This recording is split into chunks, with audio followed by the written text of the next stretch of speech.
So within the spiritual path, we can think of 4 ways to approach. And these 4 ways are typically kind of called after creatures, after animals. The first one is the ant, second one is the fish, third one is the monkey, and the fourth is a bird. So in the first one, in the ant example, and that's pretty much for most people who kind of dabble. If you look at an ant, you see that when it's going forward, it's not just going forward, it's going forward, sideways, left, right, backwards, forwards. Eventually it will get forwards. And it's pretty much the case for most people who are kind of on the spiritual path. We move forwards, then we stop, we go left, when we stop, we go right, we go back, we lose our path, we look around, we go, oh, this way, and we keep going. And that's the nature of reality for most people who venture forwards on this path. The good news, being an ant, if you ever watched an ant, it cannot hurt itself if it topples over. It can fall, it can roll, it will get up, it will do it again. So minimal risk, slow progression. Minimal risk, slow progression, but safe direction, safe progression. Okay, so second animal, here we're talking about the fish. The idea with the fish is really, really strong and powerful because it has to swim up against the current, upstream. Obviously not all fish do that, but think of the fish that goes up against the current. It is difficult, it requires lots of Shakti. The good news is that every now and again you might find an eddy in the river, there's no current, or you might rest behind a rock, there's no current.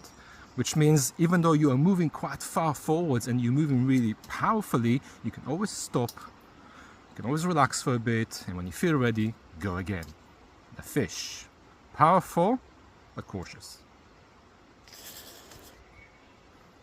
Right, so the third animal is the monkey. Think of a monkey traveling through the trees. No monkeys here, but just you can imagine some monkeys traveling through the trees. They can cover great distances in great leaps and bounds. So it's really, really powerful, really agile, and take lots of shortcuts. So it's really fantastic as a spiritual aspirant to be able to take all these leaps and bounds in progression. The trouble is, if the monkey falls from the tree, it can really seriously hurt itself. It can break some limbs, it can even die. So moving forwards in life, really fast in life, as in the spiritual life, but there is a risk. If you fall, if you stray, if you lose sight of the goal and your footing, you might seriously hurt yourself. So not recommended for most people. Proceed with caution. The fourth animal, the bird.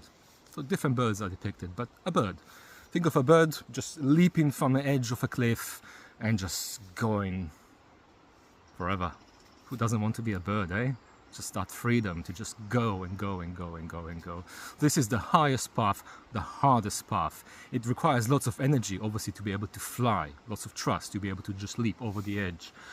And there is quite a big risk, because if you were to fall, you will die. Okay, if you're jumping off a cliff, there's no like risk of a broken limb. It's you crash, you die. So very few are recommended to choose this path. So to summarize, ant, fish, monkey, bird. Slow and steady, fast, powerful, but can take some rests. Really fast leaps and bounds, can really hurt itself. Super fast, like might kill you.